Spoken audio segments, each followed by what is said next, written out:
Welcome to Beyond Synth. Please note, Beyond Synth is an explicit program and may contain inappropriate language. Listener discretion is strongly advised.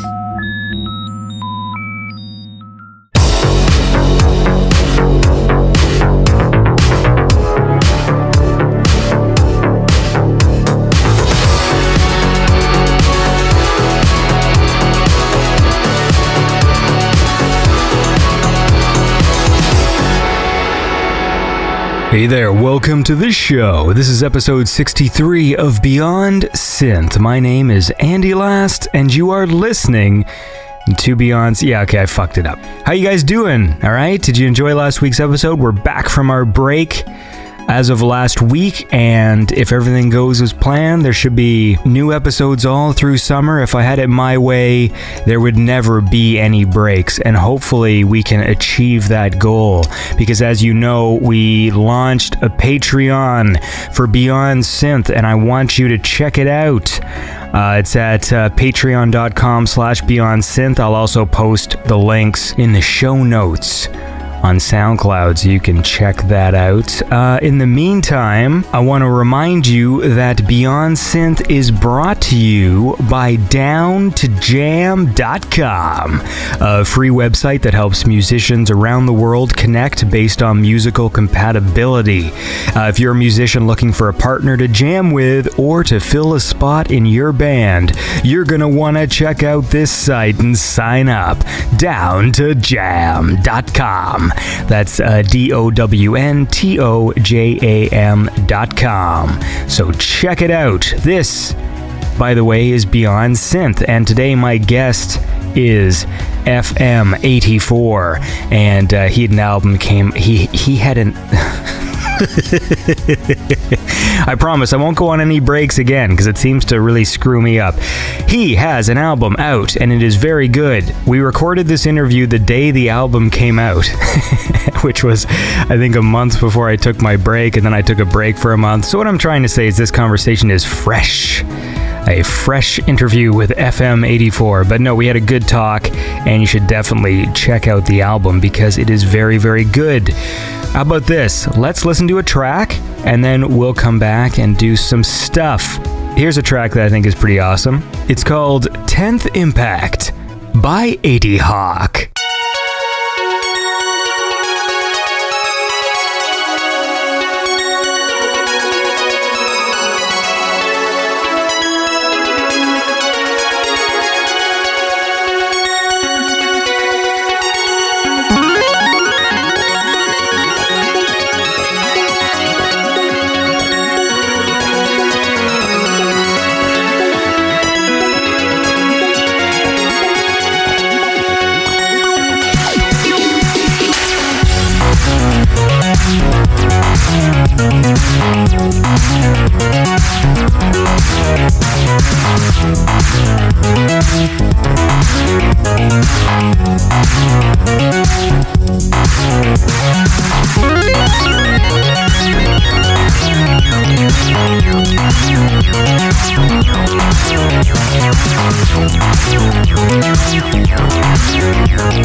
And that was 10th Impact by ADEYHAWKE.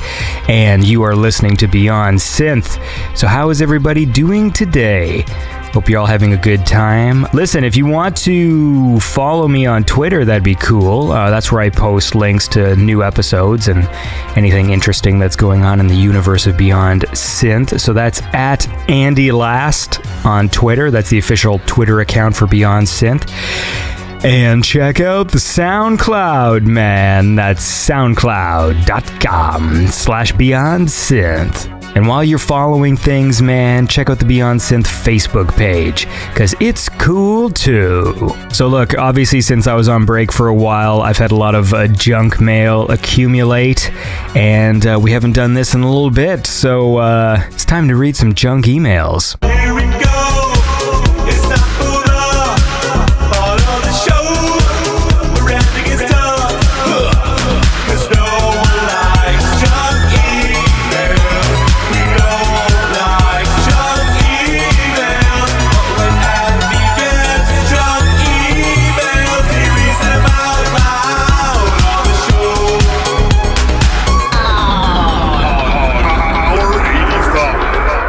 All right, I've got a few of these junk emails that I've saved, and I don't know why I saved them because they're terrible, but I just want to delete this stuff off my computer and clear up some space. So here's a quick one. This was on SoundCloud, actually. This was from who is now referred to as Deleted User. Your songs are awesome. Have you ever tried increasing some plays? It helps to increase your audience. I'm sure you can find somewhere to do it for cheap. I love these guys. They are low cost and their product is of high quality. Promotermusic.com. They spell promoter wrong, which is, I guess. I love when you just get these messages where someone clearly doesn't know you or what you do. So they think my songs are awesome, and I'm happy because I've put out a lot of songs. Beyond Synth is just one big album, the most epic album ever made. It's about 80 hours worth of solid gold tracks. So thanks, Deleted User. I will take you up on that offer, and I will visit promotermusic.com because their product is of high quality. Hey, this was another one I got. Dear recipient, I want to make a charitable donation of $50 million as my philanthropic gesture to the world. Interested individuals should contact me at susanhughclatton@aim.com. And that was it. So this lady's got $50 million to give away, and it's philanthropic. So you should probably get in contact with her. I don't have any time to do any of this stuff. So you email susanhughclatton@aim.com, and you get a piece of that $50 million. I wish you guys all the best because I really want you guys to have that money. All right, here's my favorite. So this is a normal one. Good day. I am Christiane Alwin, a German citizen, though you don't know me. My colleague, sometime in the past, solicited for your partnership in a transaction in regard to getting some funds transferred to your account, but you opted out due to reasons best known to you, which left the transaction pending then. What a fucking convoluted sentence. That was one sentence. Well, he later solicited for my partnership and support on the same transaction, though he informed me about your effort to assist him. We therefore agreed to compensate you after a successful transfer. Okay, so this guy who's friends with this other person apparently solicited for my help in the past, and then I opted out for reasons that I didn't disclose to them. But now they're saying they've just gone on to carry out the same transaction and want to pay me to compensate me for my effort in assisting him, even though I opted out and didn't assist anyone. What? It's like, what sort of lie is this? So I've got this huge complicated past of consorting with these weird German people who are performing some strange transactions, and then in this fictional story I opted out of continuing my dealings with them, but for some reason they're willing to compensate me for, like, just the level of lies is awesome. I am happy to inform you about our success in getting the funds transferred under my cooperation operation. We left London, UK, for Paris, France to have our fun and share the joy of the successful transaction. He. Don't you ever think we forgot about you? No, we didn't forget about your past efforts and zeal to assist at the time. Yeah, I guess I had a lot of zeal when I opted out of the fucking... Anyway, as agreed to compensate you to show our gratitude, we bought some gifts, which include gold jewelries, iPads, and laptops for you. We tried to call you on the phone, but to no avail. We are flying to China tomorrow for investments and will barely have access to email. Due to time constraints, we had no other option than to leave the items with Excel Global Courier Service Company to convey the items to you pending your address reconfirmation. Inside the laptop bags, you will see 20,000 each. That's 9 laptops, making it $180,000 US. I hid them inside the laptop bags so that nobody will see it. Instruction has been given that the Excel Global Courier Service to deliver the items to you as soon as you reconfirm your receiving details to them. Email them immediately and ask about item code 9864543/pending/delivery by me. Thank you very much for your zeal to assist then. Let friendly love continue. I'm off. Take care and God bless. So feel free to get in touch with them. Please, pray for our safe trip.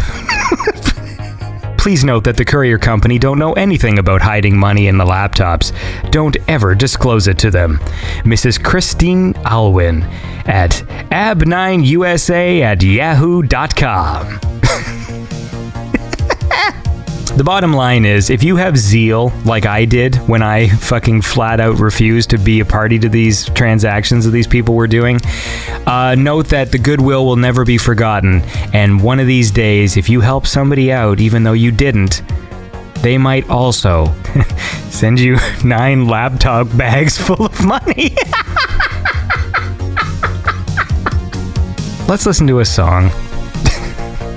Alright, this is a track by FIXIONS off the Migration 2019 album, and it's called, I hope I'm pronouncing this word correctly, Sonat. That is SONAHT. So I'm going to say that is Sonat by FIXIONS.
And that was FIXIONS with the track So Not off Migration 2019. And if I pronounced that incorrectly, FIXIONS, you tell me, and I will make the correction on an upcoming episode.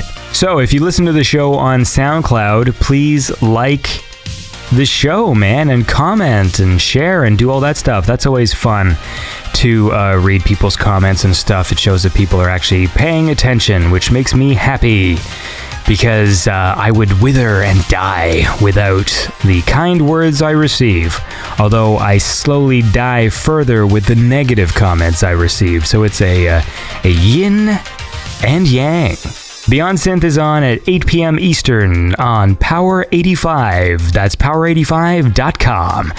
We play the shows at 8 p.m. Eastern Standard Time. There is a replay at 1 p.m. on Saturdays that I feel like I'm going to get rid of. Because, although this was funny, because I thought nobody listened to the Saturday show, and yet a lucky listener got to hear last week's episode early because it got programmed into the radio station roster because I delivered the show a week in advance, and what happened was it played on Saturday when it wasn't supposed to. So a lucky listener got a preview of last week's episode, but whatever. It's out now, so it doesn't matter. And as always, we're still doing our Tweet at Meech campaign, so you all know what that is. If you want Mitch Murder on the show, man, tweet at him. Say, hey, you should be on Beyond Synth. Please note, he's never going to do it. So I just like supporting fruitless endeavors, and I like saying the word fruitless. As I said, we're on Power 85, so you can Power 85. Oh, no, that's racist.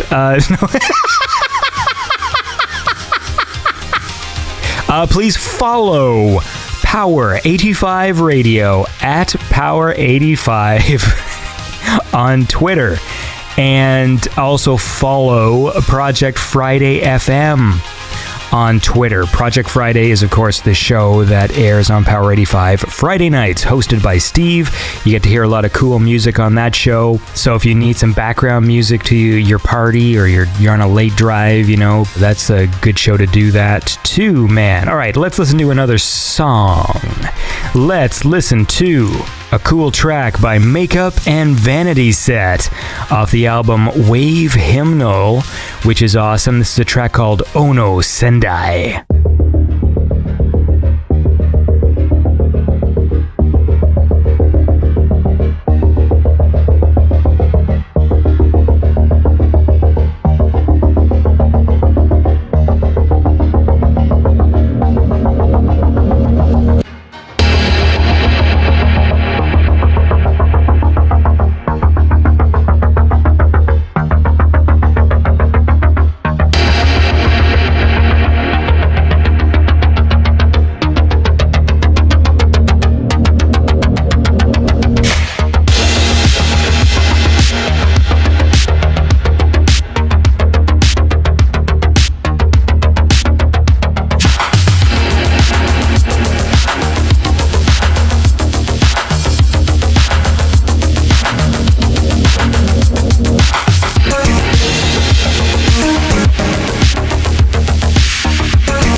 And that was Ono Sendai by Makeup and VANITYSET. He's been around for a long time. Pretty cool stuff. And maybe I'll have him on the show in the near future, because he was definitely around at the beginnings of the scene before this thing was even called synthwave. This dude was making awesome music and scoring cool things. What else, man? Okay, I don't like to date when I record these shows, but I am reading news from E3. So I guess that pretty much confirms that I am recording this intro sometime in the second week of June. So what did they announce that has me excited? I know when it comes to HD remakes, there's this complaint of like, it's an old game, just give us new stuff. But I really do want to play Skyrim again. I loved that game so much, and I haven't had it for a long time. I put in, hundreds of hours, and I look forward to playing it with, higher definition graphics and new lighting effects and stuff like this. It's one of those games that I've always wanted to just have around. Sometimes there's games you have, like I don't necessarily play Grand Theft Auto 5 all the time, but I like that it's there. I just like that it's on my console, so it's a comforting thing that I can always go back and, pop in Grand Theft Auto for a few minutes and stuff like that. And Skyrim has been one of those games that I always kind of wish that I also just had around, because really I just played it for a concentrated several months in 2011 and haven't really played it since. And I was playing on like the PS3 version, which was the one that was notoriously buggy, and I remember at one point it took like 5 minutes for my game to load because of the way that the information was. I cannot explain the problem. It had something to do with information leaking or something, and your save file would just become so ginormous that it would what am I talking about? Anyway, look, they announced some cool things at E3. I'm looking forward to Mass Effect. I'm looking forward to Skyrim HD. Titanfall looks kind of fun. I don't know, all sorts of things. Okay, how about this? We got FM84 coming up in just a little bit. I'd like to listen to another song. So this is a track by SINCLAIR 808 off the album Phantom Architect. And this track is called Wheels of Steel.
And that was Wheels of Steel by SINCLAIR 808 off the album Phantom Architect. And that is a cool song.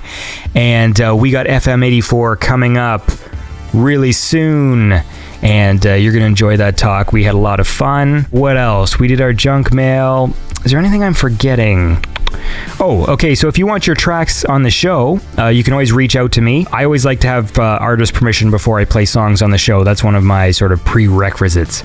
So if you want to send me some tracks, feel free. You can send me tracks the same way that people get in contact to write mail, which I didn't even talk about in this episode. But, you can send me a private message on SoundCloud, on Twitter, on Facebook, and just send me a link, and I'll check out your stuff. Just know that I listen to a lot of music like months and months in advance of when it actually makes it into a Beyond Synth playlist, so it's all completely random. Like sometimes I'll be making an episode of the show, and I need like 5 minutes to kill, and then someone emails me, and then I'll just drop their song in, and then other times people send me tracks, and I listen to them for months before I finally plop them into the show. So definitely, if you want your tracks featured on the show, send me links and I'll check them out. And if I dig them, I'll play them. And that's the gist of that. I'm going to listen to one more song. This one's been really growing on me, man. I like Hoo Ha. He's been on the show lots of times and we have lots of fun.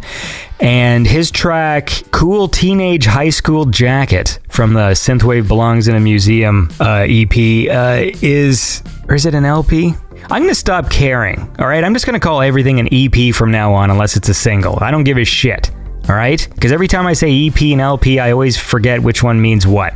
Listen, he released this thing called Synthwave Belongs in a Museum that had 5 tracks on it. Cool Teenage High School Jacket is one of them.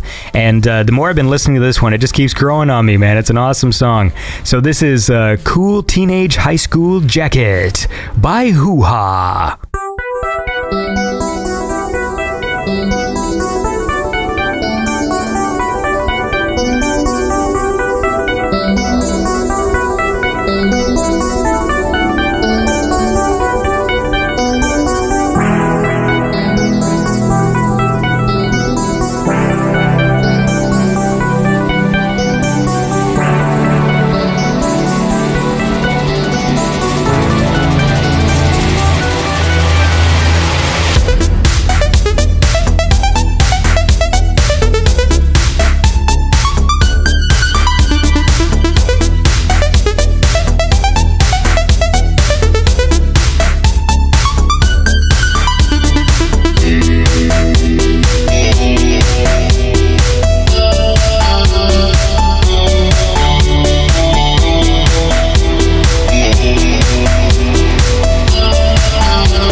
That was Hoo Ha with Cool Teenage High School Jacket. And we're just going to go right to the conversation I had with FM84 now. So thank you guys for listening to the show. I don't know why I'm signing off as if it's the end, because it's not. We have another hour when talking to FM84. So enjoy the show. Here's my conversation with FM84. All right, and I'm here with FM84, Colin Bennett. I have a question for you. Before, I guess you should say hi, and then Hi. I just literally right before this moment I told you I didn't have any questions, but I do. So everyone calls you shorten your name. Now, do you say it as Cole or Call? Col, but my mum and dad call me Colin, but I suppose when I was growing up in the 80s, all of the really crappy characters in movies and all of the real were called Colin, and they're always like a complete idiot. Oh, it's Colin, hello. So I kind of, I thought to go for Colin with like associated with FM84, I thought, maybe better go with Col. Sounds a little cooler. I'm happy to hear that you have an accent, because I know I had, the Midnight on, and then the one dude from that who was like, he moved to England, but then he was in like where was he from, Denmark? Yeah, Tim. Yeah, he sounded strangely Scottish on that podcast. Which he's got an interesting accent, and so I know that you were originally from Scotland, and then now you live in the States. And I was like, oh, is he going to have like some like weird amalgamated accent? But you don't. You just sound Scottish, which is cool. Well, if my mum and dad ever listen to this, they'd probably say, "What the hell is wrong with your accent?" By the way, where did you get the American accent? I was like, it's not American, seriously. So I've had to soften the accent a little bit over here so that my work colleagues can actually understand a damn thing I say. Can you turn it on to full blast again, like the pure Scottish? You mean like this, Andy? You mean if I'm talking like this and you want to go out to the pub? Yeah, I could do that. Can you do that for the rest of the show? No. Well, strangely, when I used to do this fake Scottish, I don't know why I did fake, I would exaggerate the Scottish accent, where in the job I used to be in before I moved to the new one, and I was like, "Hello there, Josh. How are you today? Oh yeah," and I was like, "Why am I doing that?" I feel sometimes that's what Adam McNabb does. Yeah, that was a fun podcast. Because he has like his accent is very pronounced, but sometimes I do get the impression that like part of it is, well, I think he's even said that before, that he thinks his accent is fun, like it is a fun accent to have. Adam McNabb actually sounded a little bit like Noel Gallagher, from Oasis. Yeah. Every time when I was listening to that, I was like, it sounds like Noel Gallagher. He's even got the same sense of humor. So I was kind of like, yeah. It's a combination of that and Carl Pilkington. But today we are going to talk to you, man, FM84. Thanks for having me on. I've been a fan of your stuff, and now you got this new album out, and we're going to talk about that, and we're going to talk about one of my favorite tracks of yours that I've played like several times on the show because I love it so much. So I hope you have a story prepared. Okay. I'll make something up. Yeah, let's first talk about the origin here. So Colin Bennett. Yep. Nice Scottish lad somehow ends up in the States. Yeah. Oh, that's an interesting story. So I don't know if many people know, but I'm a graphic designer. I work in design, and I was designing in Scotland one day, and I had a really crappy day at work. I found out that some new brand identity I designed was getting credited to some other design agency, and I came home and I was like, oh man, this is just not good. And then at the same time, an email dropped into my inbox from Apple in Cupertino, California, saying, hey, we sort of like your work. Are you interested in chatting to us? So so cut a long conversation short, I was on a plane the following week, and I met with some of the great leadership team within the design team at Apple, and the rest is history. I moved over just over 4 years ago to join the design team at Apple, doing a lot of the creative marketing stuff, all the launch stuff. So when you go into an Apple store, you see the window displays, worked on those, as well as the in-store graphics, as well as packaging. I actually I led the team that designed the iPhone 6 box. Oh, cool. Which is kind of cool. I worked at Apple for just over 2.5 years, and a couple of my colleagues moved over to a company called Nest, which make kind of connected thermostats and smoke alarms and cameras and stuff, and it's run by Tony Fadell, who's the creator of the iPod Apple with Steve Jobs. So he started that company, and it's a really cool company, and it's a really nice place to work, and it's a lot of fun. So it helps pay the bills while I make silly music. So did you come up with that sort of apple with the bite out of it? No, I would love to say that. No. Would you? You can take credit for it here. No one listens to this show. I designed the Apple logo. Yeah. Just appendix. I did not design the Apple.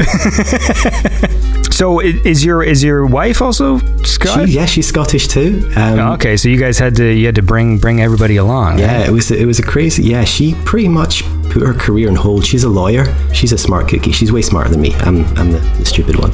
I'm the creative one. Did you consult with her when you saw that someone had appropriated your designs? Well, they didn't take them. It was just the design blog that had posted the work was just crediting it to the wrong agency. So another agency was going, hey, this new design done by this agency. I was like, it's not them.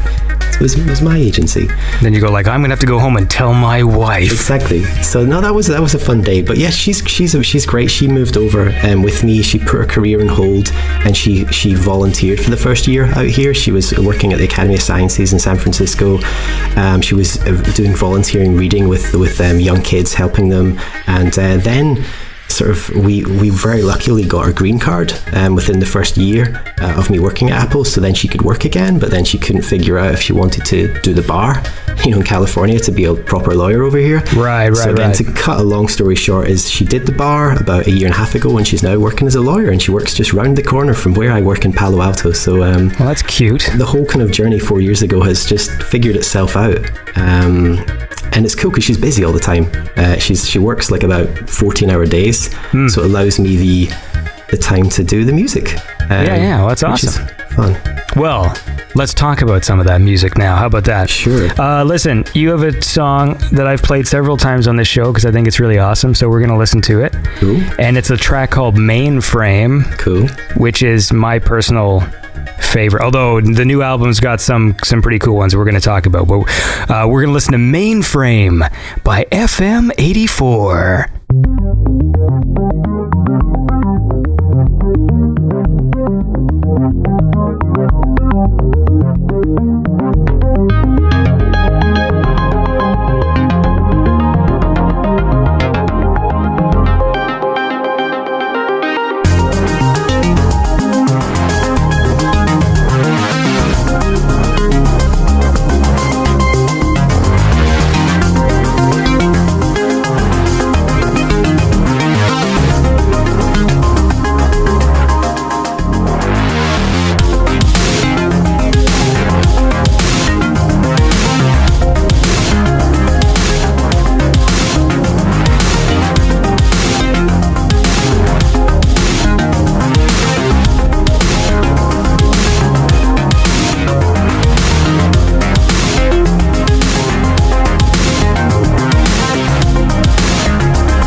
And that was Mainframe by FM84, and I am joined by FM84 right now. So talk to me about that song, because it's awesome. That was a sort of, like, you know, the Los Angeles EP is full of kind of sunshine and up-tempo vibes and all that kind of stuff. I kind of decided there's a little bit too much sunshine and good vibes in here. Let's do something a little bit darker. So that's where that track started. I wanted to try and write a kind of grittier, synthy track, and it just kind of flowed. It just kind of came together. I came up with that sort of gritty bass line and just wrote the track around about it, and it came together pretty quickly. It's a fun track. I really like it. It was really fun to play it live in San Francisco last year. I played the DNA Lounge in San Francisco, and that one went down really well because I had a live drummer and a live guitarist on stage with me, which was really cool. And the guitarist just riffed over the top of the track, and it was really, really cool. And, well, it's a pretty epic song, like especially like when everything builds, like that song's got a great build,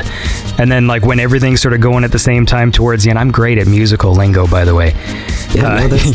When everything's going and the song gets cool, but it's really. Hey, who are the dudes that played with you? Where'd those people come from? There were two guys in San Francisco. The owner of the night, a guy called Devin, put me in touch with a drummer called Devin as well, and a guy called Kay, the guitarist. And he said, "Do you play live?" And I said, "No, but I'd like to." And he says, "Well, can you play in 2 weeks' time?" And I was like, really? take my like iMac setup and turn it into something for the stage. So yeah, I took on the challenge. I said, "Yeah, I'll figure it out, but I would like to have a live drummer and a guitarist, because I think me up there is not going to be that interesting, to be honest." So he said, "Oh, I know a guitarist, I know a drummer, like I'll put you in touch." So those guys were great. We rehearsed twice, and then I put a lot of effort into the show. You know, I cut together all the visuals from different movies. I even bought pretty much the Marty McFly outfit. I was on eBay buying, you know, the red puffer jacket, the red life preserver, etc.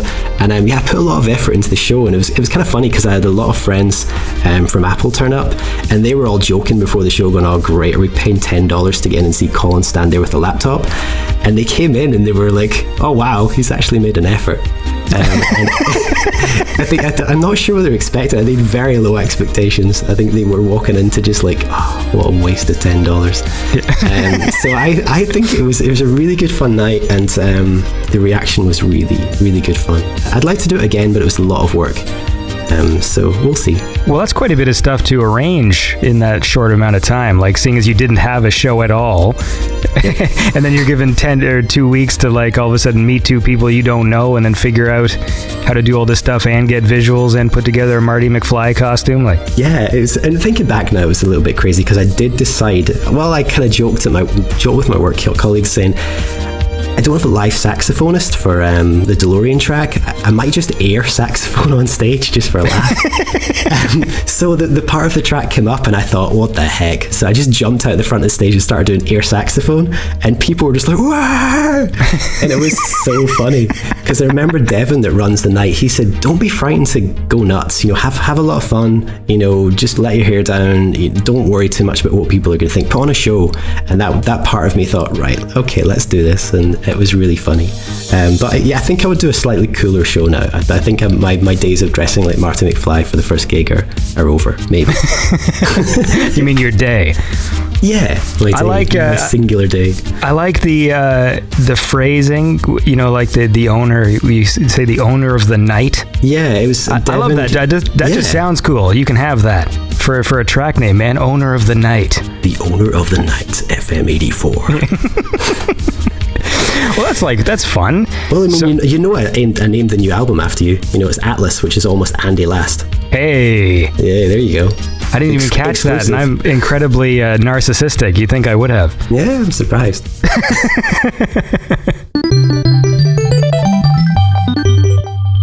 If you're working full time and you're doing music, I mean, how does that work with your schedule? Good question. Yeah, I've got a pretty busy day job, but thankfully it's not too crazy. So it means that when I get home at nights, I usually say hi to Lorna, and then she goes through to work for the rest of the night. And then, then I spend time making silly noises. The inspiration dried up a little bit last year, to be honest. I went through like a couple of months where I just didn't know what to do with the project. But then after speaking to a few people, I was like, do you want to know what? Like, let's just figure this out, get it out there, you know, try and work on an album. And it's just been the most fun thing ever. I've like today, I mean, today's launch day, you're chatting to me the day of like the most, today when I hit the release button this morning at 9 a.m, like the floodgates just opened, and the response has just been amazing. So that kind of thing keeps me going. It makes me want to write more music. I love people enjoying the music. I love getting the messages. It just makes it all feel worthwhile, because there's not much money in music these days. So to get the kind of appreciation online, and everyone's so nice in the scene. It's just such a great scene. There's not many haters out there, and it's just, it's a really fun scene to be part of, and that's what keeps me going. That's what I clear the time, make the time to do the music. So you're going to spoil the illusion for my listeners, because now they're going to know when we recorded this interview. So when it gets posted in 4 months, well, you can cut that out. So. Sorry. No, I don't care. Screwed it up for you. Well, it's always funny when people are like, have so and so on the show, and I have to sit there and be like, I interviewed them 3 months ago, but I just haven't posted it yet. Sorry, I was confused there, Andy. Oh, sorry. This is actually in June. Yes, exactly. Yeah. For the release of the next one. Yeah. I mean, I know completely what you mean. I've got several projects on the go, and I keep having this crisis probably once a week of what do I focus on? And honestly, if no one listened to the podcast, it would be done. Even though I enjoy making it and I like having fun, well, it maybe wouldn't be done, but it would be not the release schedule would be completely different. Mm-hmm. And it's only because of the fact that it gets listens and comments and people send me messages and stuff that sort of energizes me to keep going. And in fact, that's the reason why, I put this much of my time into the show, as opposed to my other side projects like Circuit and Breaker and stuff, like these other things that I want to work on, because people listen. And there's an energy there, and I get that same energy because that's how I can sort of express myself creatively right now, which is why for me, I treat this show more as entertainment than I do as a informational thing. So even though I do get people who listen who tell me to ask the artist really nerdy musical questions, I tend not to ask those sorts of things because they sort of bore me and drag the show down. Yeah, that makes sense. Even though I am a nerd for this stuff and I do love synthwave, as soon as the question changes to so what VSTs do you use? It's just not my cup of tea. Well, for some people, their ears will prick up and they'll be like, ooh, I think that's my favorite part. But for me, it's always... For me, it's the subversion of of people's expectations. I love when people listen to this show expecting it to be a music show, and then it ends up being me and Adam McNabb doing an improv. You know what I mean? That's what it's funny to me, because it's just because that's what energizes me. It's not necessarily. It's just I love synthwave music. You know what I mean? So it's a sort of a silly show that happens to be in the synthwave scene. But it's a great show, Andy. I mean, I listen to almost every episode, and they're just really good fun. So well, I'm glad someone listened. But enough about me, man. Let's talk about you. Let's talk about this new album. Let's listen to a track right now. This track is called Running in the Night, featuring Ollie Ride. Is that how you say his name? Yep, I think so. Is it one of those relationships where you never actually say each other's names? We've barely spoken. I'm only kidding. We speak all the time. Yeah, it's Ollie Ride. All right, so let's listen to this one. This is Running in the Night by FM84.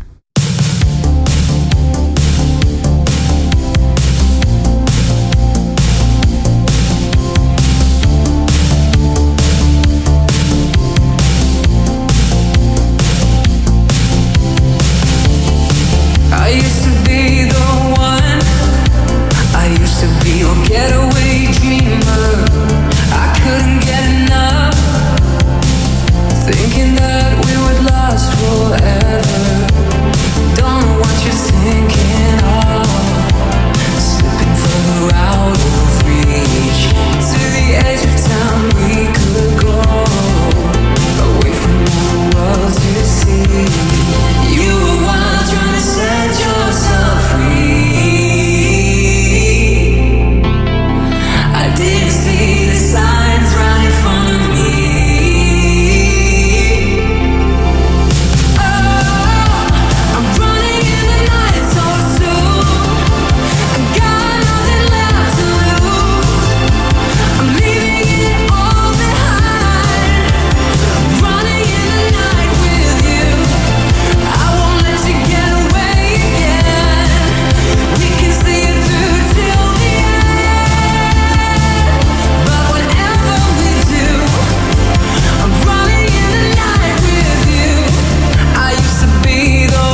And that was Running in the Night by FM84 featuring Ollie Ride. Who is Ollie Ride?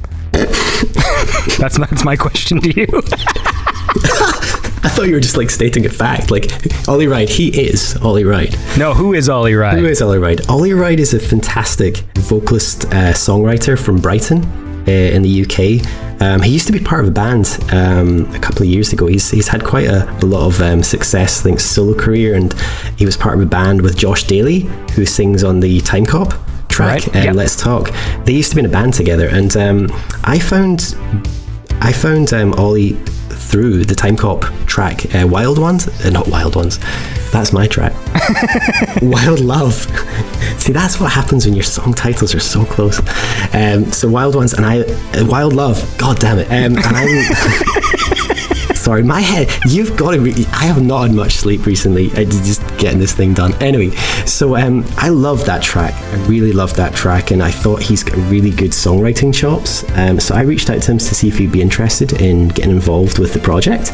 He was, and you can hear the result of that on the album. I think I just been absolutely blown away by what he's brought to the project. I love like songwriting with him. Like he has a sort of sixth sense of being able to figure out what I'm gonna like before he plays it to me, and he just kind of, I just love what he does. He's been an incredible addition, and he's joined the sort of the project officially, so you'll be hearing a lot more tracks with Ollie in it, and hopefully a few more guest vocalists as well, because the Clive guest vocalist, Clive Farrington, was really cool too, so that was more vocal tracks from FM84. So what was the switch, right? Because when you did your EP and you came up with a few singles, they were like instrumental tracks. So I think I love making instrumental music, but I think to be able to reach more people, and I love synth pop. I love vocal synth pop, anything like AHA and everything from back in the 80s. I just love all that kind of stuff.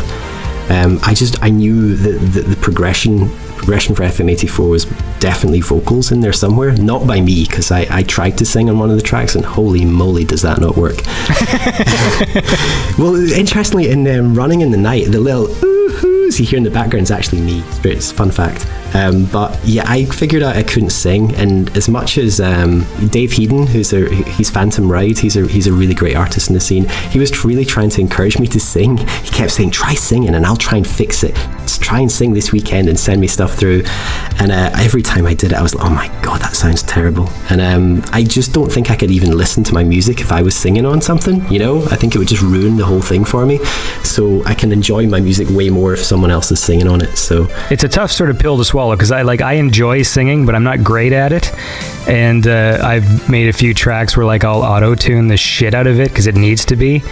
And I sometimes I wish I would just go do a vocal coach or something to be better, because like whenever I'm like listening to other people's tracks, mind you though, the lyrics that come to me are always like offensive, stupid songs about titties and stuff, but like it's so much fun to do, and then when I listen back to it, I'm always like, holy fuck, like when you record now and you can see, because I use Logic to record the show, and like I'll use Logic sometimes to mess around and do stuff, when you load up and you can actually see what notes your voice is hitting, and like I love that in my head I think like, oh, I'm an okay singer, and then I look and like every fucking note is off, like all of them, to the point where it's like I can't even hold, even when I think I'm holding a note, I'm like, oh yeah, I held the note, and then I look at the waveform and I look at like the thing, like it's going all over the place, and it's just fucking insane. Yeah, I used to be able to sing when I was a kid, and then my voice broke, but for some reason my voice didn't tell my brain that my voice broke. So in one legendary night in a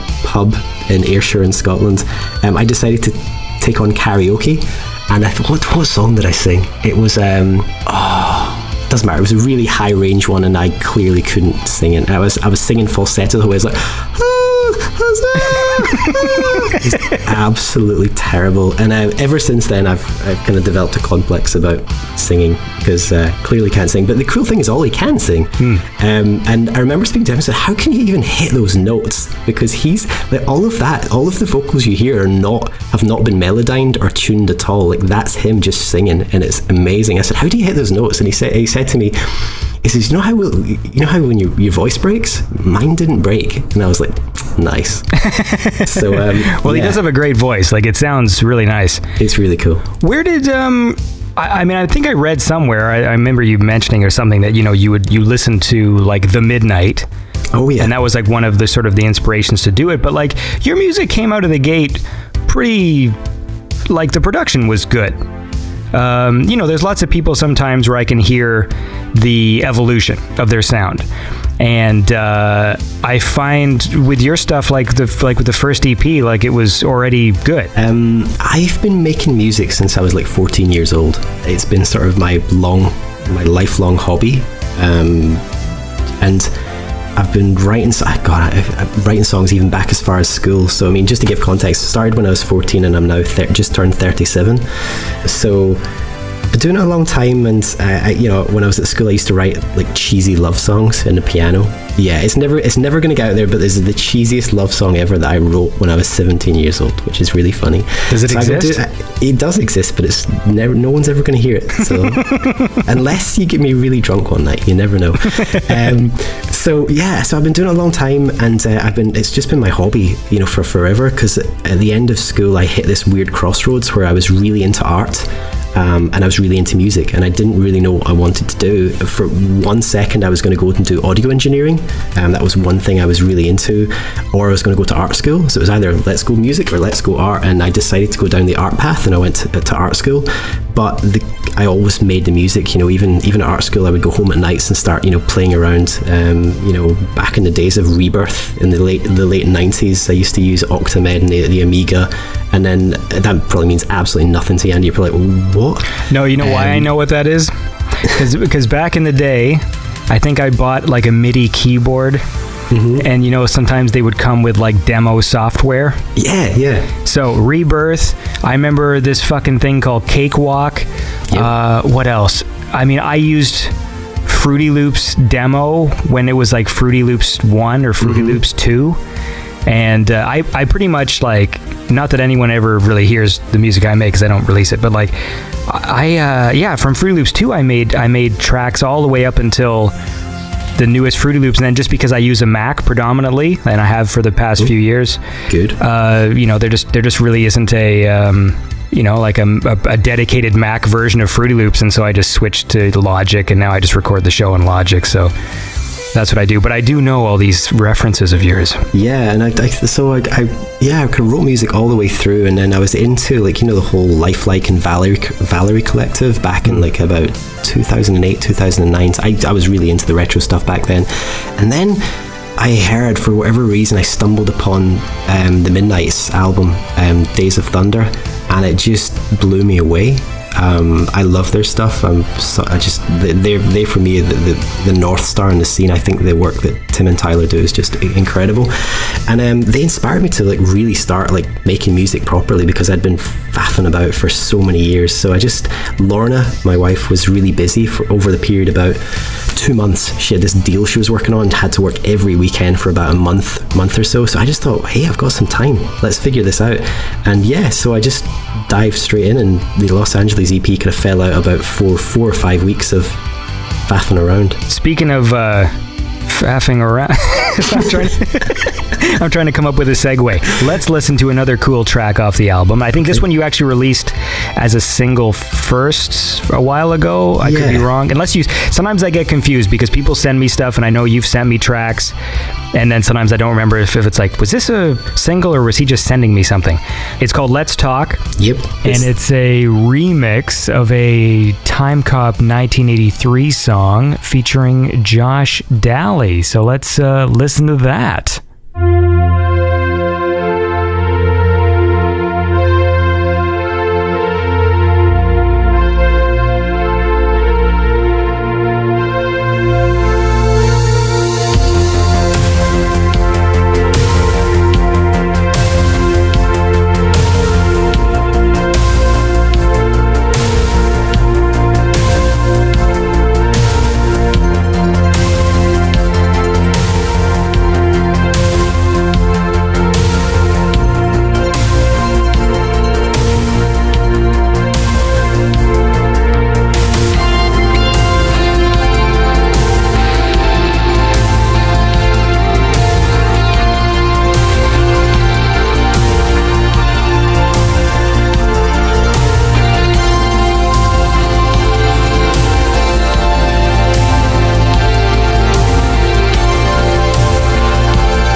So yeah, that was the Time Cop remix, which was really cool, and Jordy and Josh allowed me very graciously to put it on my album. So that was very nice of them. So I very much appreciate that. So that's a cool track.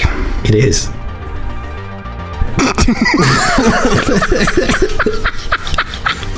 I remember, was it Let's Talk, or maybe it was the track Everything, where I got a message from you saying, oh, here's a new FM84 track, and then every like 2 hours you sent me a new version. Did I? Yeah. Maybe I did. I'm really bad at doing that kind of stuff. You're like, oh no, actually this one, use this one. Oh, and then 2 hours later another mix comes in. If I tell you how many versions I went through, I posted a funny thing on Twitter that was like, I think the file name was like track 6 final version 3 final this time version 6 alt 6. I think that's my life, is like, I've got, oh yeah. Well, I think even once, because I think it was, the track Everything, and I think once you finally sent me the final one, which I thought was the final one, and then I got the album, and the album has a different version of the song. Like, so I'm not sure what track. Yeah, it might be that track. I'm not sure. I will assume that the album version is the final. It is the final. Yeah, well, I'm really bad with that. It's like, oh, I keep changing stuff. Oh, anyway, yes, it's definitely final. I added an extra 16 bars to the final version because I thought the end, a lot of the tracks in the Los Angeles EP, I listened back and I'm like, man, I should have made that a little bit longer. At the end, it just sort of finishes. Mm-hmm. So I was trying to just give people a little extra something with the album. You're a generous man. Well, having done this work for Apple and all this stuff, are you a Mac user? Oh yeah, I'm the biggest fanboy on the planet. I'm like the ultimate Apple fanboy that somehow managed to work at Apple. So yeah, I'm surrounded with everything Apple. This is a new feature on the show. I'm gonna play a little. Maybe I'll have to make up a jingle of just like boring question alert, so I can satisfy the people who listen to the show who want me to ask these questions, but then also let them know at the same time that they're stupid questions. People are screaming the podcast going, no, Andy, nope, just move on. So here, we'll pretend this is the jingle here, fucking. Boring shit. Hey, Colin Bennett, what DAW do you use? I use Ableton Live. What's your favorite VST? God. Yuhi's Zebra. There you go, you fucking nerds. Anyway. And that thus ends. Somebody got a kick out of that. I think a lot of people do. It's funny. Like, I know a lot of people who use Fruity Loops, but then, I don't know, maybe I shouldn't say this publicly, but a lot of the people who make the really good stuff tend to use Ableton. But I hear that Ableton is not as immediately user-friendly. I think that's why a lot of people use Fruity Loops. Really? Yeah. Do you find Ableton to be very easy? Yeah, I like Ableton. We'll continue this amazing segment. Yeah, people are like, oh my god, are they talking about DAWs, really? People are just desperately scrambling for the stop button. Hey, that stands for Digital Audio Workstation. Or just duh. Yeah. That's what I should call this segment. Exactly, duh. So, yeah, no, I'm actually friends with the product manager at Apple that runs the Logic team, the Logic Pro, and the GarageBand team, and he hates that I use Ableton. But what is it? What is it about it? I mean, like, did they try and get you to use Logic, and you started it up, and we're just like, nah, Wait, does GarageBand still exist? Yeah, it does. It's really good. See, I thought that because, like a long time ago with the Macs, they would usually come with a disc that was like your startup kit, and it would have like iLife and GarageBand and some other things. Scramble to find the uninstaller. You're like, get this crap off my Mac. I remember using it, and then now I just feel like I thought GarageBand was just gone, and sort of Logic was sort of like they just kind of want you to use Logic. But maybe I'm completely wrong about that. Yeah. I don't know. I'm bored of talking about DAWs. Is that the end of the segment? A moment of duh. No, I like Ableton. It's really simple to use. I got into it in 2005, and I've been faffing about with it for about the last 10 years, and I'm still useless at it. But for some reason, people will think I know what I'm doing, but I really don't. Well, you're in good company of people like OGRE, and that's the only one I can think of offhand right now, but I know he uses Ableton. Yeah. There you go, you stupid nerds. Yeah. Sorry, I just threw a paperclip on the desk in frustration and anger. How's the weather in San Francisco? Very dark at the moment. It's yeah. I don't know. It makes What time is sense. it here? It's 9 p.m. Yeah, it's almost dark midnight over here. and it's good. It's okay. It was really wet about 2 weeks ago. I can't believe we're talking about the weather. My family were over visiting about 2 weeks ago from Scotland, and the weather wasn't so good for them. But isn't that like what the weather is like over in Scotland? Yeah, but you don't want to fly all the way from Scotland to San Francisco to get shitty weather. Kind of defeats the purpose of it. Let's go to California and watch it rain. Yeah, my last couple of weeks have just been so insane. Yeah, like today I had a big review at work, and I was trying to juggle it with all the stuff that's been going on for the release. So, oh man, what a day. But people have been nice and oh yeah, people have been really good. It's been well, such I mean, it's good. Like the album's good, so it deserves whatever praise it gets. Thank you, Andy. Yeah, it's nice to get out there. I wasn't. Yeah, there's a couple of tracks on it that are maybe not synthwavy, as I'm sure a lot of people in the scene would like, but I don't think I've ever been 100% synthwave in my sound. I think it's been more of a kind of combination of a lot of different influences. So I think people kind of dig that. I think people are into. Well, let's move on here. We'll talk about another track on the album. So let's listen to one, and then you can tell me the story of this here. But this is a track called Goodbye, featuring, I'm jumping around a bit, featuring Clive Farrington. So let's listen to this.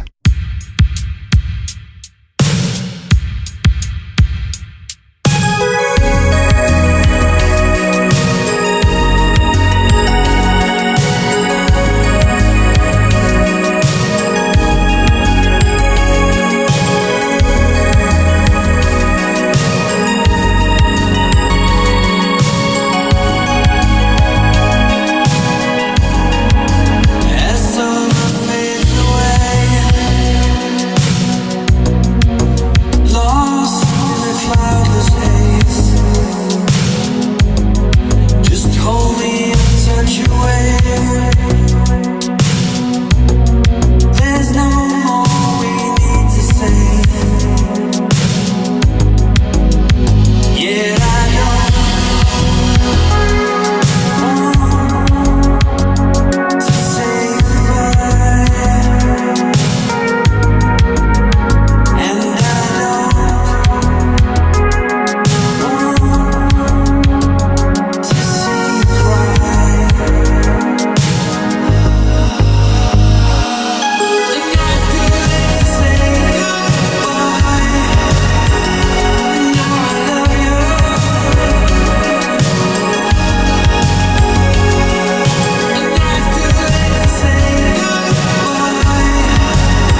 And that was Goodbye by FM84 featuring Clive Farrington. And I'm here with FM84 right now, Colin Bennett. So, Clive Farrington, of course. Yeah. When in Rome, The Promise. Yep.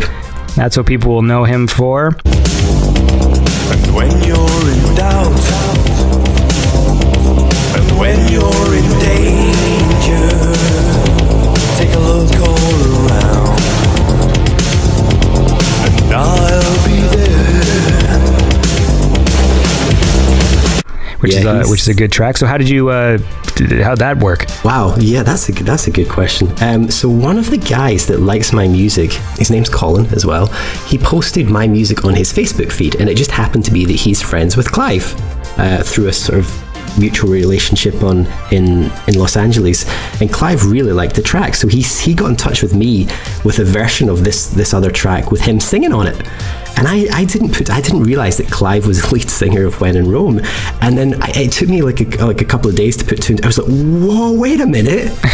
So I got back to him and I said, oh my goodness, this is really cool. I said, instead of like just singing over one of my existing tracks, would you be up for writing a track for my album, because I'm working on the album? And he says, sure, I'd love that. So I kind of wrote the music for it, and I called it Goodbye, because I thought, it'd be really cool and really cliched to have the last track in the album called Goodbye, because I'm the king of cliched track titles. So I sent it through to him, and he sent through some really he basically sent through exactly what we hear right now. And I flew to LA last month and recorded. He picked me up in his gold Jaguar at LAX, which was the coolest pop star moment ever.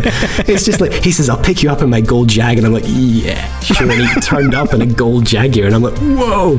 So that was just so cool. We went back to his place and we messed around and we recorded the vocals in the afternoon, and then in the evening we went out for drinks and we went to his boat and we chilled out on his boat at night, and it was just such a nice guy to work with. Really just for such a legend, and for such a so much success with his career, he was surprisingly open and very gracious to feedback, and when we're recording the vocals, and he was just a wonderful person to work with. So and I think he's been really cool. I'm not sure what I was going to add there. I was going to add something, but today it was played on a Chicago radio station, but then that puts a crappy timestamp on your podcast again. So that's okay. Tell me about that.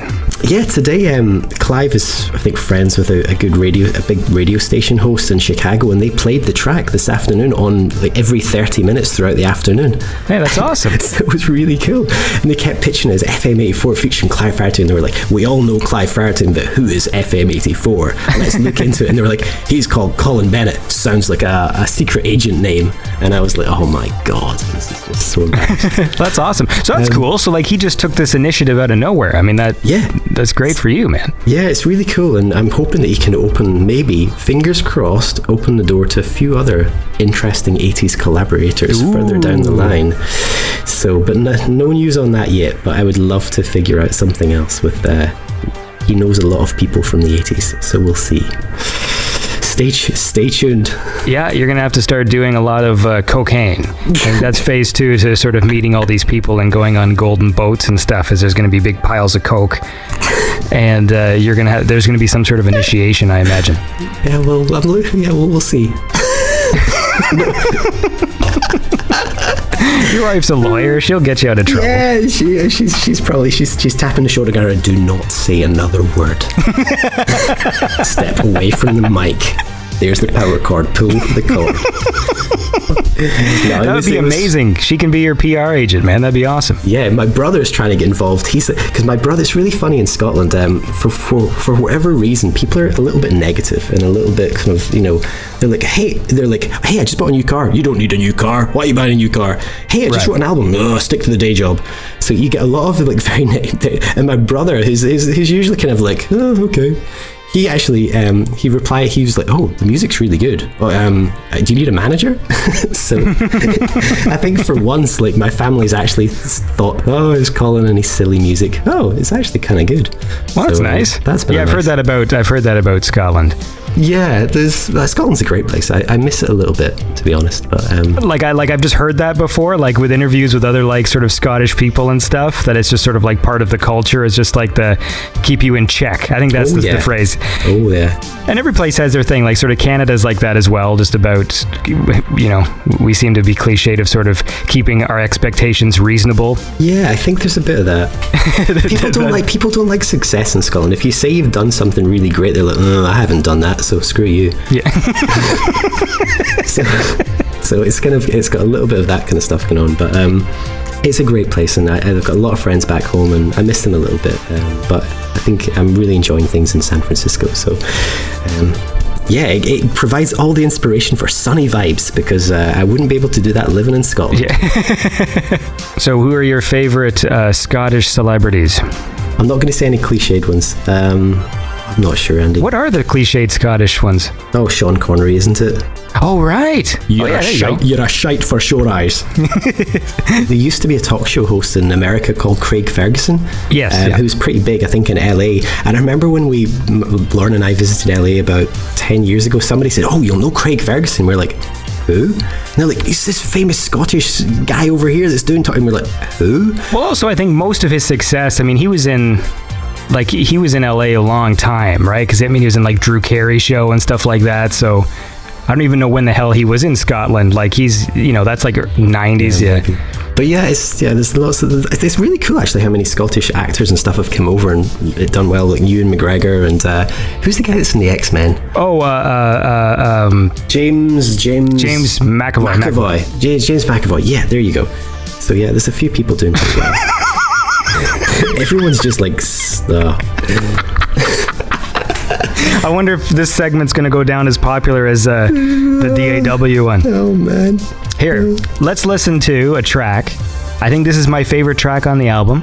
Cool. Although it may have or may not have been released today, the day that we're recording, so I haven't had much time to like super digest the album over and over again. But from what I can tell, and this was the one I hit repeat on the most, this is a track called Wild Ones, which I think is my favorite on the track. I love this one. It's got a great vocal hook in there.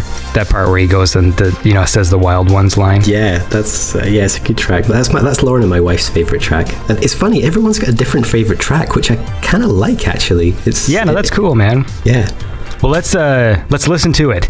So this is Wild Ones by FM84. Standing on a skyline, watching all the cars go, sleeping in the daylight, you're losing all control. I can't stand to see it, watching you fall apart. I never wanted to be anything you are. I bet you think you're pretty dang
And that was Wild Ones by FM84 featuring Ollie Ride.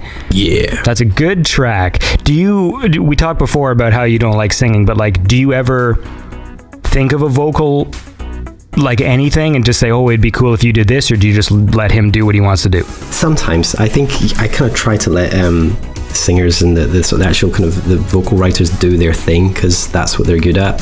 I've come up with melodies before and I'm like, hey, this would sound really cool, but it's really not that cool at all. So yeah, I'll let Ollie's like a bit of a genius. I think you can hear that probably in the tracks. He's bringing the magic, so I'm going to let him continue to bring the magic. But yeah, I'm not very good with vocal stuff. I'm better with the production and all the stuff behind the scenes. So Ableton. No, let's not talk about that anymore. So how are things in Canada? They're okay. It's nearly midnight. I think it took up till now for my son to go to sleep, which is always good. The joys of parenthood. I'll tell you, I'm frustrated, but this is if we're gonna go back to super nerdy talk here. I'll start this segment now. Here's what Andy's frustrated about right now. I just tried to download a fan edit of the Hobbit trilogy because I'm a big Lord of the Rings fan, and the Hobbit movies I didn't care for. Yeah, I don't like them either. I don't know what happened there. The thing is this, I actually didn't mind the first one because it had the most sort of like connections to the Lord of the Rings movies in terms of like, this is where he finds the ring from Gollum and all that shit. But man, like that third movie was a fucking mess, and like all the build-up that they had done in the first two movies, because I defended it when people were saying the Hobbit movies weren't very good. I'm like, they're okay. Like, they're not as bad. They're not as good as Lord of the Rings, but they're still okay. Like, they're watchable. And I thought that because there was all these plot threads and side plots that I thought were heading someplace. And then in the third movie where it turned out they weren't heading anywhere, and it was all just like really stupid, I was like, oh man, like I walked to the theater so disappointed, like just like, ugh, like what the fuck just happened? So anyway, some nerd, I guess, took the three movies and then edited it into like sort of a 4-hour cut. So he took 5 hours of it out. Sounds a lot better.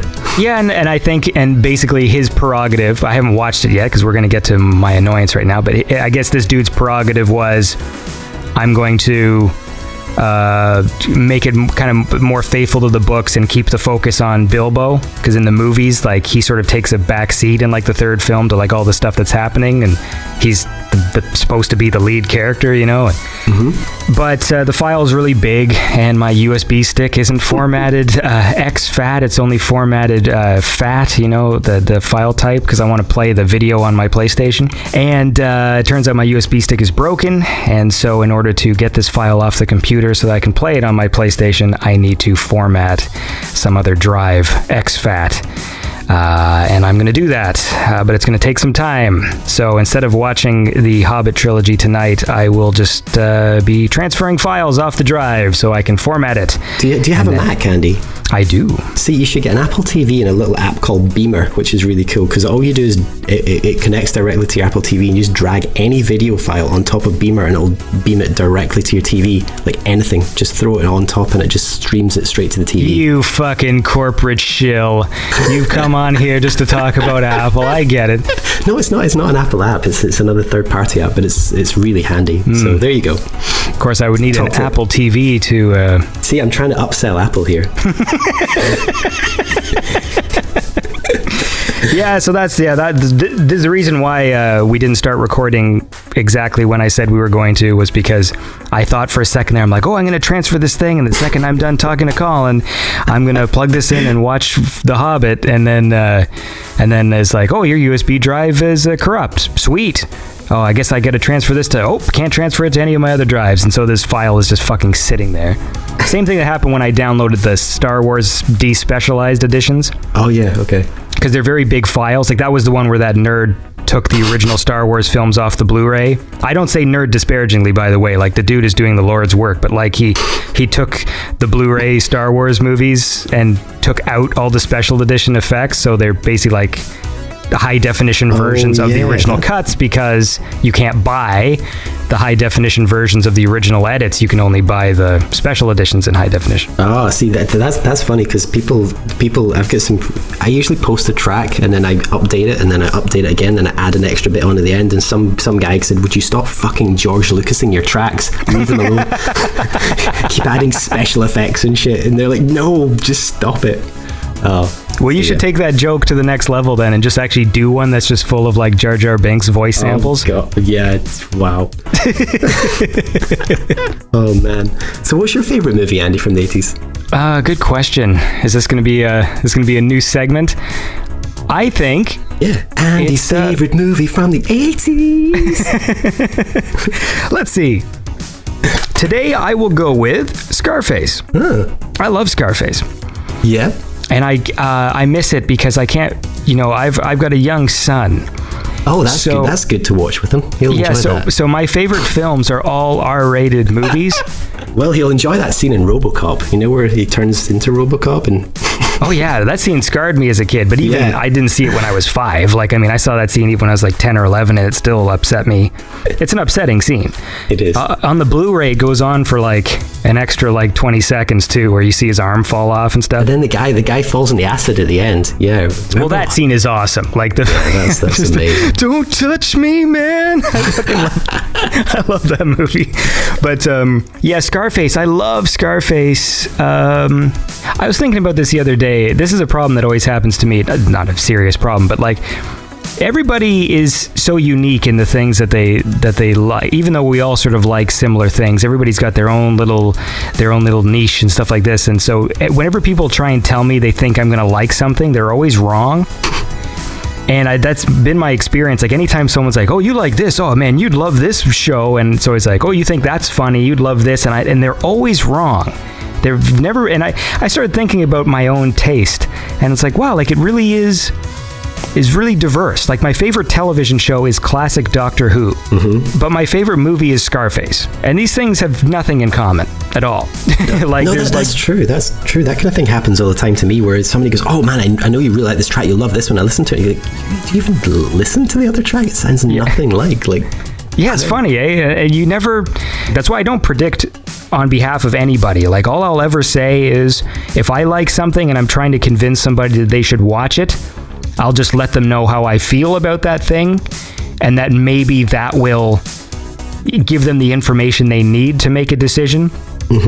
But a lot of times I undersell a lot of the things I like too. Like, I've got a friend who's never seen Bladerunner, and for some reason I find it difficult to sell the film to him, because I'm always just like, I feel like you might fall asleep during this film. Like, that's all I think of, even though it's one of my favorite movies of all time.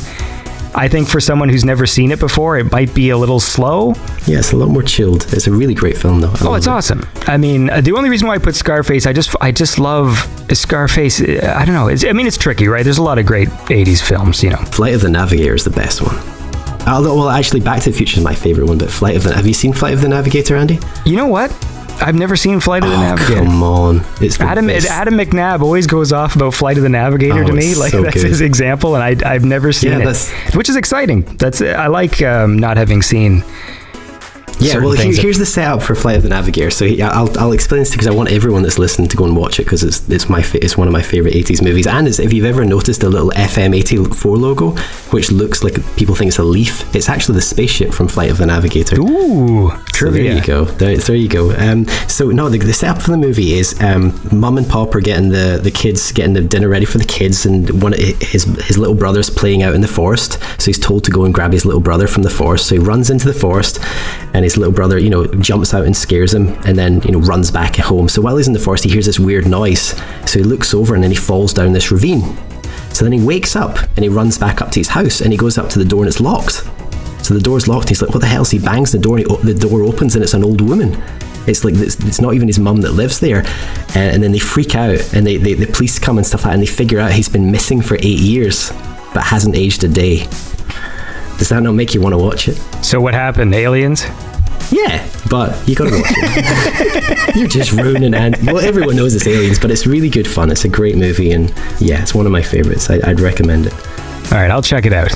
One of these days, man, I got so much shit on the list now. There's so much stuff. Yeah, that's... You know, like then all these great TV shows now where like the second you like a show, you're already like, well, there's 10 hours or I got to devote to like a season. And it's true. Do you remember back in the late 90s, early 2000s with Napster where everyone was downloading like every album that ever existed? I think, and then everyone freaked out about how music piracy was so much. I guarantee that most people that downloaded stuff didn't even listen to it. They were literally just downloading it because they could. Thinking about how different the damn speeds are now, because like, okay, so talking about this stupid fan edit of Lord of the Rings, it's like a 9 gig file, and you know, I downloaded it in maybe like an hour, and then fucking back in the day, downloading Depeche Mode MP3s, and you know, 40 minutes for a fucking super compressed MP3 of like, I remember like there was some demo. I remember exactly because it was around the time Depeche Mode was about to put out the album, I think Exciter, and there was like some early demos they released, and it took so long to download the stupid track, and then now you download a whole fucking discography in like 2 minutes. It's true, yeah. It's crazy. I remember back in the day where you used to 100 kilobytes per second or something, and you could get like the MP3 in like a minute. Nowadays it's just like blink and you miss it. Yeah. But yeah, it's crazy. I sound like some old guy. That's like, I was just about to say, this is a new segment. It's not a new segment at all, because there's been a new segment called Colin's Old. Well, I had an episode I did with Protector 101, and all we talked about was like back pain and like just fuck, man, what's happening? A bunch of old men. I've started, the thing is, I'm cruising towards my 40s, even though I hope I don't look 40. I'm cruising toward my 40, and I've started realizing I've got my beer gut. You know what I mean? You know, that kind of just that squishiness gets worse and worse, especially since I moved to the States and I eat pizza way too much. So I've started doing the the workout thing you can do in front of the TV, which is like half an hour every. I don't know. It's this cool thing called P90X3. You'd think that I'm plugging it. I'm not. It's really cool. I just want to plug it because I've lost like about 18 pounds in the last like 2 months. I thought P90X was pills. No, it's not. It's like a workout program. It's like a home workout program where you can just like throw the DVD in the player and just jump around in front of the TV. But you need like dumbbells and you need some pull-up bars. But holy moly, it works. Like, so I just like, I'm trying to get into shape before I get to my 40s and start thinking about kids and stuff, because I don't want to be the fat dad. You know what I mean? Dude, you got a few years on me, but I got gray hair. Oh, well, yeah. I dye it, dude. I dye my hair. Oh, yeah. I don't know. I'm gonna go. I'm starting to go gray as well, but I'm gonna take it. I'm just gonna let it grow out gracefully and see what happens. Yeah. Well, you got 2 years. I mean, by the time I'm 37, I think I actually will be gray. Like not salt and pepper like I am now. Like I will be gray. But that's cool though. That I think is quite distinguished. So I don't know, man. I don't know. Embrace I mean, look. Hey, gray hair is better than no hair, right? So like, that's true. It's fine. Although, that's whatever. I'm going to be a really funny looking bald guy, so I imagine I'll probably wear a lot of hats. That's going to be so strange. Anyways, man, listen, we should probably wrap this up. How about this? Pick a song that we haven't talked about, and this can be Colin's pick from the album, and then we'll end the show on that. I wonder which one to pick. Let's go for Don't Want to Change Your Mind, because that's a really interesting track. It's surprisingly a lot of people's favorite track from the album, and it's just a little different. So I think that's kind of cool. Okay, man. Well, we'll play that song. So do you have any parting words? Just thanks for having me on, Andy, and just again thanks to everyone that's listening and everyone that supports my music. It really does mean the world, and even your comments and all that kind of stuff. It's just great. So thanks so much for the support. Everyone's so nice. So thank you. Well, that's awesome, dude. That's a positive message for No, thanks for having me on, Andy. It's been really nice, and really nice to chat to you, and just great I love the podcast. And well, thank you very much. I like hearing nice things about me. It makes me feel great. All right, dude. Well, listen, it's been a lot of fun. FM84, go get the I'm not telling you to go get the album. I'm telling people who listen, go get the album because it's really good. And we are going to end on this track called Don't Want to Change Your Mind, featuring Ollie Ride. And I've been I've been tatting with FM84. Tatting. Fuck's sakes. It's like 12:21 over here. Oh, thanks, Andy. It's not too black of a feeling that my head's against the wall.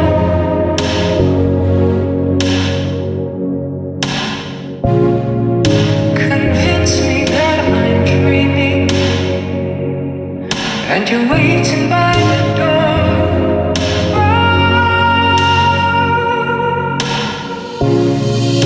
I know that I've been chasing my tail now. I've been dragging us both down to our knees.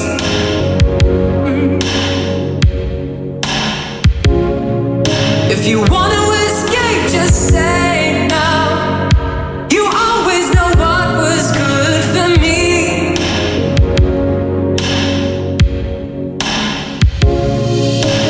Don't want to change. I don't want to change your mind. Don't want to change. I don't want to change your mind. I'm not looking for half answers, just to gain a sense of this.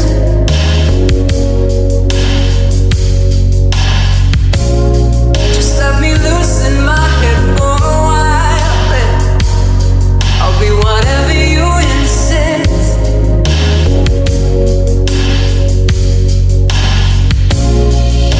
I know that I've been chasing my tail now. I've been dragging us both down to our knees.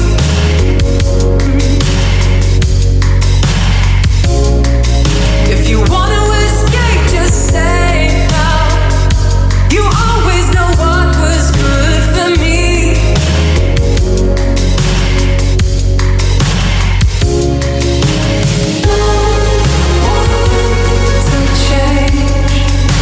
I don't want to change your mind. Don't want to change. I don't want to change your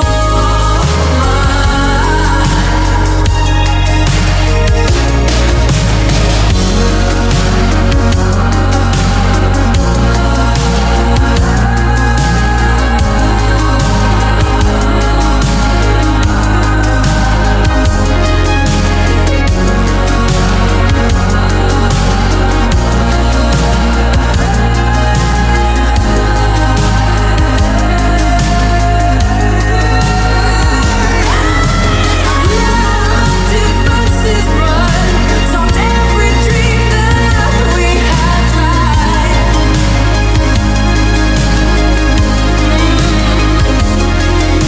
And as I reach the no return, you pull me back and everything's right.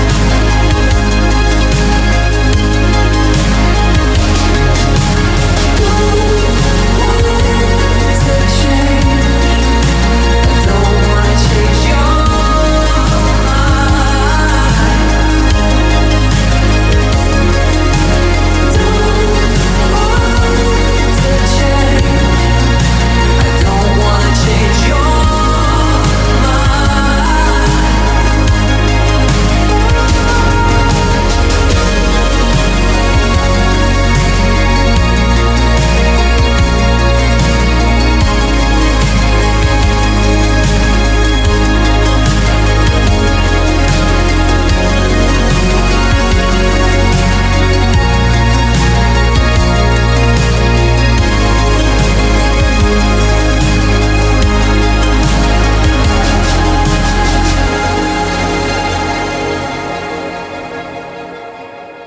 All right, and that was FM84. We had a lot of fun. I enjoyed talking to that guy. Definitely check out his album because it's really fucking good. Solid stuff.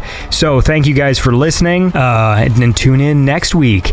And, check out the Patreon page, man. It's up there, and if you want to support the show, please do, man. I appreciate it. I appreciate your support. Makes me feel good inside. We got some goals to reach, and that's that, man. So that's patreon.com/BeyondSynth to support the show, and that's the end of this week's episode. It's been a slice.